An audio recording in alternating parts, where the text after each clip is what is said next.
All right, guys, welcome back to the OTR radio show. Today we have a very special guest. Let's give it up for King Laved Loca. King Laved Loca. How are you? But obviously, you know, you're an artist. Yes, an artist. You're a host of a podcast. Yes, Living Laved Loca podcast. It's a juicy We're podcast. about to start dropping again. Yes, I wanted to ask, when's the next, obviously, series coming up? Next week. Yes, next week. It And looks lit. then we're going to be dropping an episode every week. I love the concept of how you guys, you know, the notes Yeah. of the questions. It's like there was one was like, who was the worst celebrity you met? And I was just like, oh my gosh, they actually answered that. Oh, that got so much press. Yeah, but it's That good question. though. It's good. So how did that?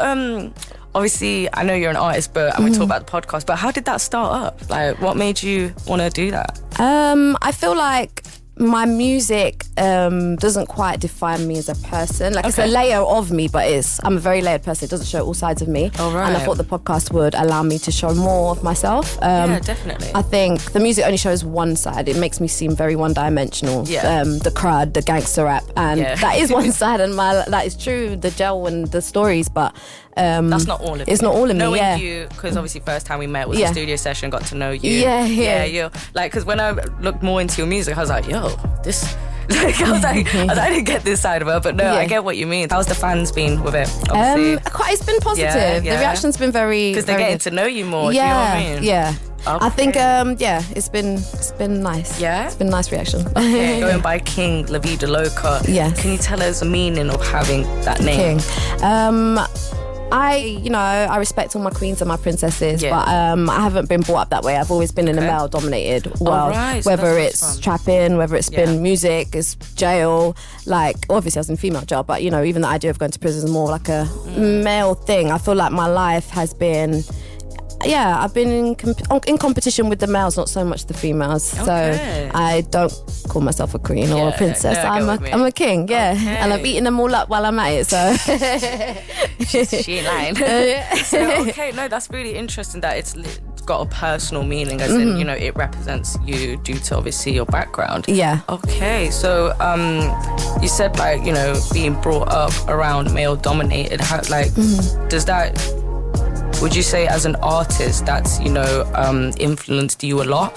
Yeah, absolutely, yeah. About the rapping, because you've done around a couple songs, obviously Rainy Days, but then there's no drama. Like, you're singing in that. I know. I was like, bring this out more. So I know, is that because of the upbringing or the name King? Like, you haven't been the more in singing touch? I would say is my feminine energy. Definitely something in my feminine. But rapping is definitely, like, my influences are mainly like males. I think when I'm pushing myself on my pen, I definitely look at the males as opposed to the females, and not to discredit any females. No, I love a lot of female rappers, but I think for me, I think that's what pushes my pen, looking at the best males and the greats. Yeah. Okay, no, I love to hear that, man. Definitely. So obviously you have a new series of your podcast coming out. Any music? Do we have anything? We do. Yes. We're finally dropping very soon. Nice. I've got a collaboration coming with 2 amazing female rappers. I'm not going to tell you who just yet. Female. She's yes. No, I'm joking. no, I'm joking. Yes. I've got another female that's going to be on my tape. She's got a tape out. Yes. I've got a tape coming. Hopefully in the first half of this year. Sorry, I realised what I said. But this year is definitely going to be a year of consistency for me. Yeah. The music and the podcast series. I'm just ready to go. So 2025. I think it's the year for all of us, man. It is. Do you know what I mean? Yes. 2025. yeah. 2025. Okay. It is. So with this project, yes, is there anything different from your previous projects? Obviously, you mentioned you got female collaborations. Anything else? I think the sound is a bit different. I think I found my sound now.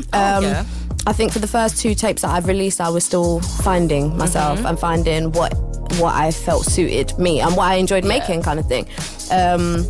My next tape after this one is more going into my singing and you know, all of that vibe. But I think for me this tape is more so like bridging the gap and rather than just going straight into the singing records from a rap tape, it's just the middle ground kind of thing. So I'm excited to slowly, gradually introduce my fans to that sound. I just want to come back to how you mentioned finding your sound, because I was going to say you're quite an established artist. You've been doing music, even shows and just freestyles and interviews and performances for a while. So for you to say you feel like you found your sound, can you give some advice to artists who are holding back from actually becoming an artist because they feel they haven't found their sound? But you've been doing it. You've got music videos out. Do you know what I mean? You've got tracks, and as you said, you've got projects out.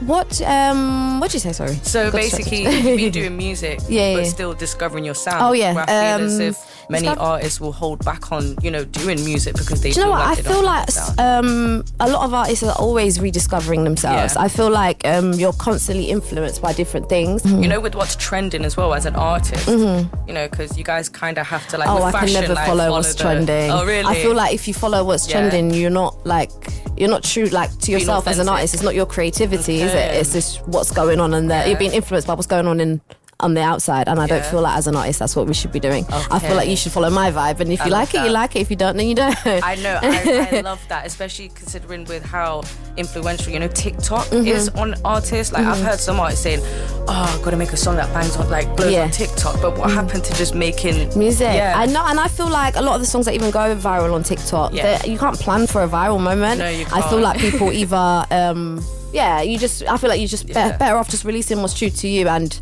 I feel like it's watered down the music for me, and I really love music. Music is my life, so it does make me a bit sad, not sad, but it makes me feel like the music scene is a bit diluted now because people are trying to reach for these TikTok viral moments. But no, I'm not going to be one of those artists. For me, I love that. I care about the music. I'm super excited as well for the project to come out. So you mentioned the collaboration, and obviously with Tiny Boost as well, and other artists you collaborated. So for you, what makes a great musical partnership? Like in your experience? In my experience, somebody that can it sounds crazy, but brings their own vibe. I have done a couple collaborations where I don't want me to influence what you're doing, although that sounds weird because it's my song and you're collaborating on it. I want an artist that comes with their own complete different vibe. You want to keep the two separate, I want it to be clear that you've come and added to my song. It's two not so sounds much trying to merged.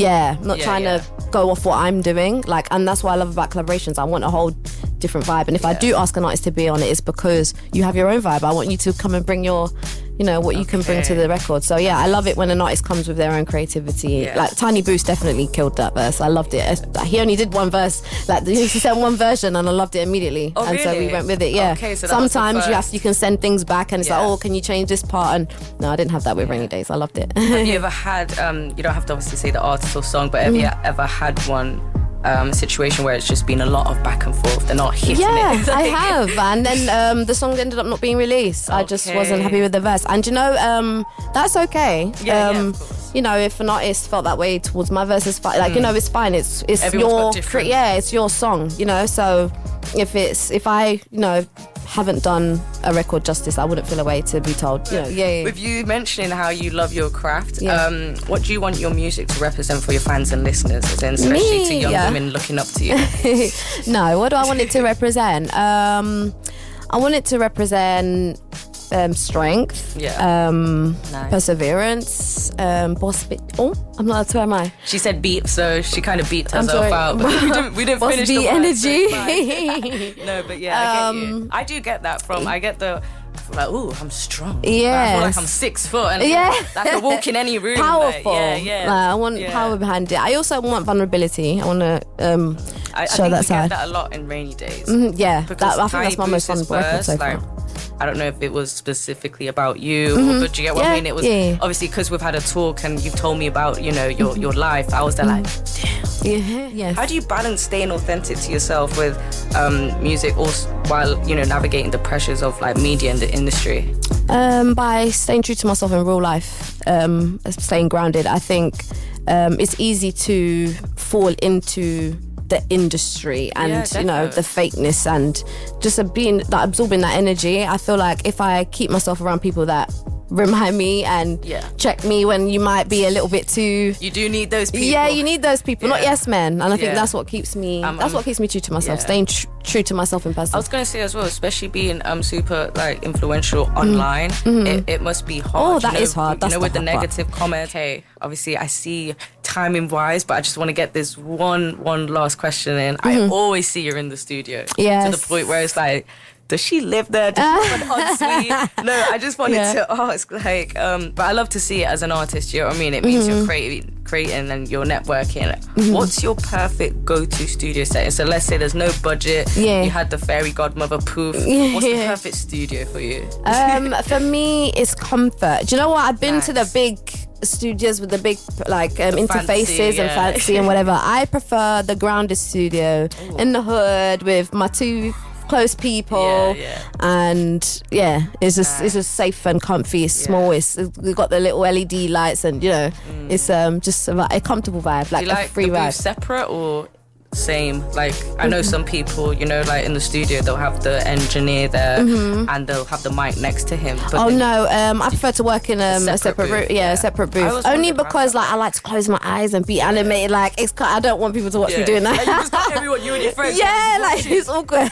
Yes, go. No, it's pressure. And bear in mind, if the studio is in the microphone's in the room, everyone has to be quiet. So everyone's quiet and looking at you while you're trying to be in your zone. No, can't even go on the phone. They're just I would rather be in a separate booth. Oh gosh, but we definitely gotta have you back. When you're dropping your single, yes, the project, we're gonna have you back. Absolutely, the next single. I would love to see, even if the two females that are on it would love to come up as well. Definitely, that would be sick. No, that'd be great. If we can get a performance, that would be lit. We need a freestyle from you. I know. Come on, I will definitely. King Laved Loca. Obviously, we understand time and traffic. Sadly, it was traffic. As you guys can imagine, she did travel all the way from London, so I'm very bad. Can you please let everyone know where we can find you and your music? Yes, you can find me at King Laved Loca on all social media platforms. That's Instagram, TikTok, Twitter, Snapchat, The Life of Loca. That's the first time I've ever plugged my Snapchat because I've kept it quite private, but why not?